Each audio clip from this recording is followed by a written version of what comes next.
Coba fitur dengarkan berita di News Plus aplikasi RCTI Plus.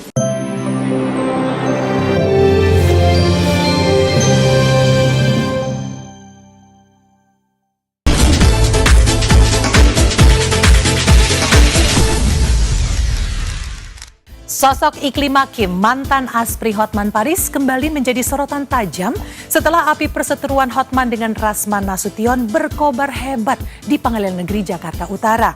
Rasman yang menjadi terdakwa dan kuasa hukumnya Firdaus Owiwobo bikin gaduh satu Indonesia karena dituding bersikap barbar di ruang sidang. Dianggap tidak menghormati lembaga peradilan, sumpah acara advokat Rasman dan Firdaus pun dibekukan hingga karir pengacara mereka terancam tamat.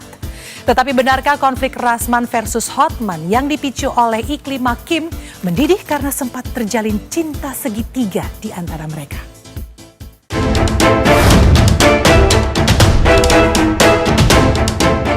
Pemirsa, sempat ditunda pasca Rasman Arif Nasution dan Firdaus Owiwobo kuasa hukumnya membuat kegaduhan di ruang sidang. Kemarin sidang kasus pencemaran nama baik yang menahbiskan Rasman sebagai terdakwa kembali digelar di Pengadilan Negeri Jakarta Utara.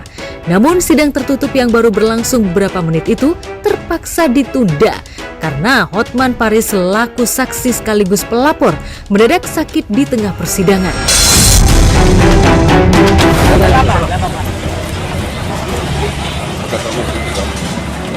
Kan saudara Hotman Paris Hutapea sakit dan dibopong dan dibawa ke rumah sakit dengan ambulan.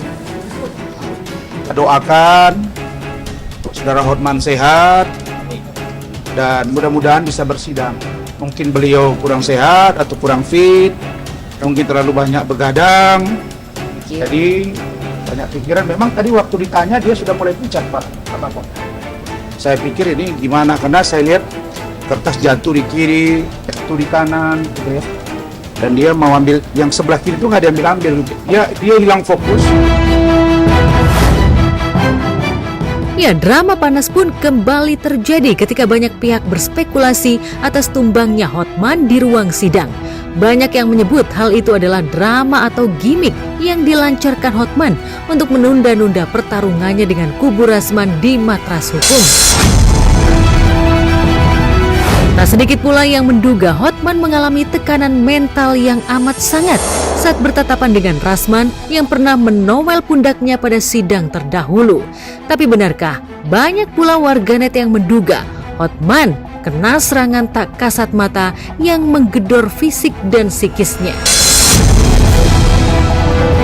Pesan saya berdoa agar Pak Hotman Paris segera sembuh, biar minggu depan pemeriksaannya biar lebih panjang. Itu aja dari saya. Ya. Jadi sebetulnya kenapa agak sedikit tegang, karena Pak Hotman ini dia selalu menyudutkan Bu Ida, sebut-sebut Bu Ida. Jadi hakim beberapa kali menegur dia karena nggak sinkron gitu kan. Yang persiapkan. Kalau gua mah ini perkara kecil udah 38 tahun. Ini perkara lebih kompleks dari sini, bagi saya sudah chill. Soal serangan tak kasat mata, Iklim Hakim, mantan Aspri Hotman yang juga menjadi terdakwa dalam kasus pencemaran nama baik juga pernah merasakannya. Bahkan Iklim mengaku mengalami sejumlah kejadian aneh dan mengerikan di luar Nurul pada Juni 2022 silam. Itu udah ada yang nanganin, jadi bukan untuk di Habis. Tapi benar ya? Ada hal semacam itu? Ada, Ya. hal gaib tuh ada. Dia sampai ruqyah, saya yang minta di ruqyah kemarin. Seperti apa yang kamu rasakan? Apa yang dirasakan? Oh, macam-macam. Jadi nggak cuman itu aja. Jadi setelah A ada lagi hal B, hal C gitu loh. Jadi bermacam-macam, agak complicated juga kalau untuk dijelasin.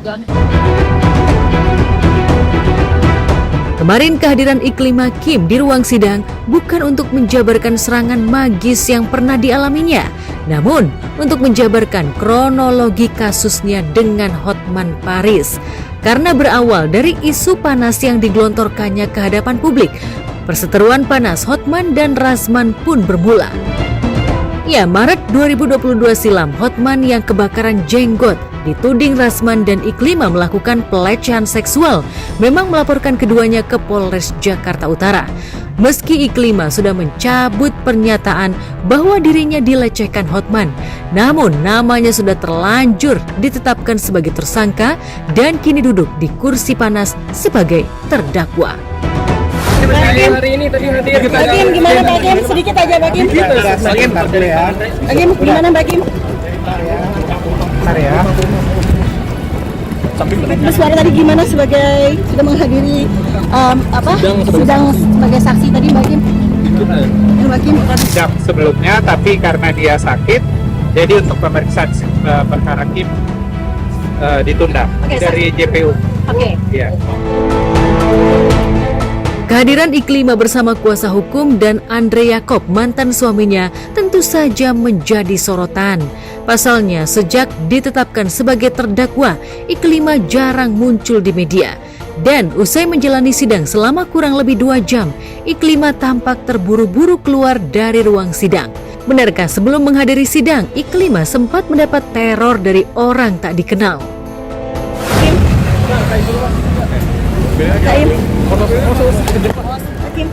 Tadi gimana?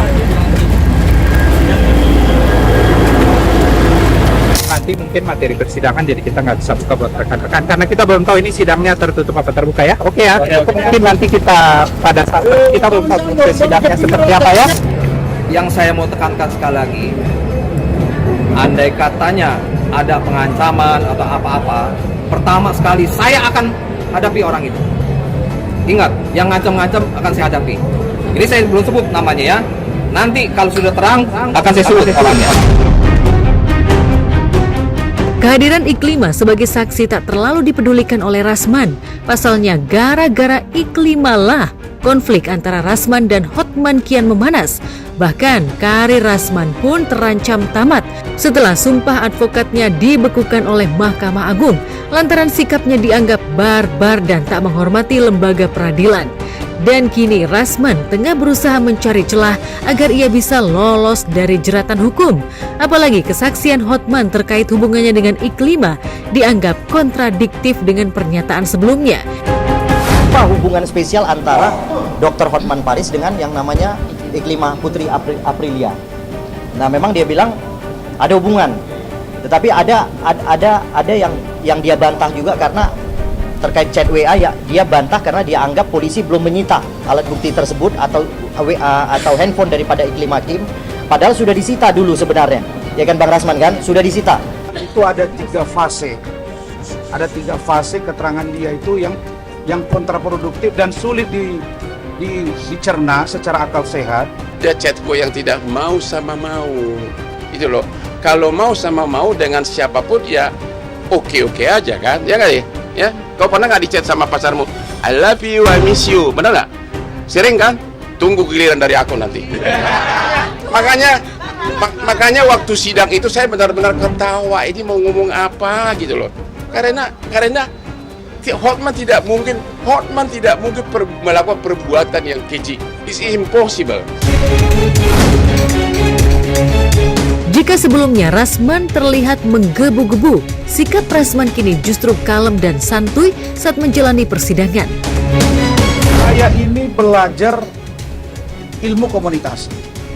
Pertama, public speaking harus jelas, harus lihai, harus menjadi komunikator yang aktif, yang bagus. Jadi kalau saya bisa membentuk suasana. Nah sekarang memang saya rasa saya sudah ngomong, sudah didengar, ngapain juga saya mesti teriak-teriak. Sudah selesai. Begini ya, ini yang dilakukan Mbak Rasman ini mungkin ya, ini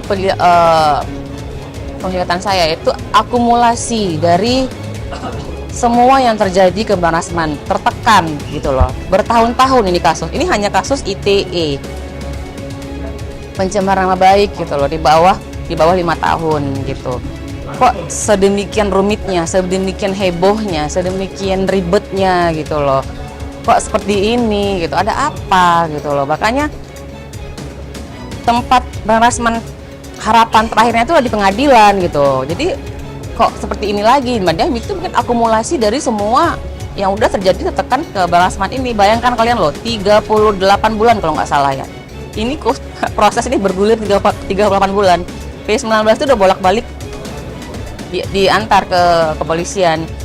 Mendadak P21 gitu. Makanya kami shock ya. Sudahlah, kita lihat aja. Mungkin bagi saya, Bang Rasman dan keluarganya mungkin jalan Allah ya, jalan Tuhan. Kami seperti ini, Bang Rasman begini. Ya kita insya Allah menerima dengan ikhlas. Begitu, kami keluarga begitu sudah sabar aja. Mungkin ada ketetapan, bagaimana kita lihat aja. Tidak ada sebaik-baik penolong itu, hanya Allah yang maha baik menolong kita. Itu aja kami bilang ke Bang Rasman. Didera berbagai masalah hingga karir sebagai pengacaranya terancam tamat, tak lantas membuat Rasman gentar. Sebaliknya dengan sisa-sisa kekuatan yang dimilikinya, Rasman yakin ia mampu lepas dari jeratan hukum. Rasman kini juga tengah berjuang agar Mahkamah Agung mencabut pembekuan sumpah advokatnya. Mahkamah Agung sudah merespon. Ya, silakan satu poin dari Pak Yanto, juru bicara Mahkamah Agung. Satu, beliau bilang kami akan cek surat permintaan maaf itu. Yang kedua, itu kewenangan Pengadilan Tinggi Ambon berapa lama dibekukan. Saya kira melalui forum ini sekali lagi saya berharap supaya putusan itu dikoreksi dan itu biarlah kewenangan dari organisasi kami yang berkomunikasi. Saya nggak jawab itu. Yang saya jawab kami ingin dikoreksi karena saya udah nggak lagi mau benturan dengan kejaksaan, kehakiman. Saya nggak mau. Saya mau semua baik-baik aja. Mana bisa permintaan maaf barwah pengadilan sudah begitu dihina begitu. Ya biarkanlah proses hukum berjalan. Jadi Rasman akan menghadapi 3 hal. 1, sebagai terdakwa atas laporan yang saya buat, ya. Kedua, dibekukan surat izinnya Rasman dan Firdaus oleh Pengadilan Tinggi atas restu pimpinan Mahkamah Agung sesuai dengan perkataan jubir dari Mahkamah Agung. Jubir Mahkamah Agung mengatakan apabila Anda tonton di media, tidak boleh lagi bersidang. Dia sudah sadar bahwa dia sudah melakukan kesalahan terburuk yang dilakukan oleh seluruh umat pengacara di seluruh dunia, bukan hanya di Indonesia. Dia sudah sadar dia akan kehilangan bisnis. Belajar dari kasus dugaan pelecehan seksual yang didengungkan Iklima Kim, Rasman kini ekstra hati-hati dalam menerima klien wanita. Ia tak mau diperalat apalagi tergoda oleh pesona kliennya. Gara-gara pasang badan membela Iklima, ujung-ujungnya ia dihianati oleh mantan figuran asal Sukabumi itu dan harus menghadapi konflik tak berujung dengan Hotman. Benarkah dulu Rasman baper hingga sempat terjalin cinta segitiga antara dirinya dengan Iklima dan Hotman? Dibilang dikhianati ya, pastilah. Pasti dikhianati. Ya. Mana ada saya terpuruk ya. Udah ya. Kan bukan kiamat ya. Kemudian ini bukan kasus teroris, bukan korupsi, bukan pemerkosaan, bukan pencabulan. Apa yang kita malukan? Nggak ada. Ini hanya pertarungan antara 2 orang pengacara. Istri mana yang tidak mensupport suaminya? Hanya istri yang bodoh, yang tidak sayang dengan suaminya, hanya diam. Kenapa? Karena saya di situ merasakan apa yang dirasakan Rasman. Karena saya dari awal pertama datang Iklima Kim itu sampai di pencabutan kuasa, saya ada di proses itu gitu loh. Kalau untuk Rasman dari Hotman, lokasi berlian lebih mahal dari berlian gua pun nggak akan minta maaf gua. Kalau gua dikasih bukit uranium 700 ton, gua mikir-mikir. Sama-sama dikenal sebagai pengacara yang dikenal ekspresif dan frontal menyerang musuh-musuhnya. Benarkah Hotman Paris dan Rasman Nasution memiliki sisi gelap yang bikin publik geleng-geleng kepala? Merasa dihianati Iklima Kim, benarkah sekarang Rasman merasa dihianati pula oleh Fadel Bajideh kliennya?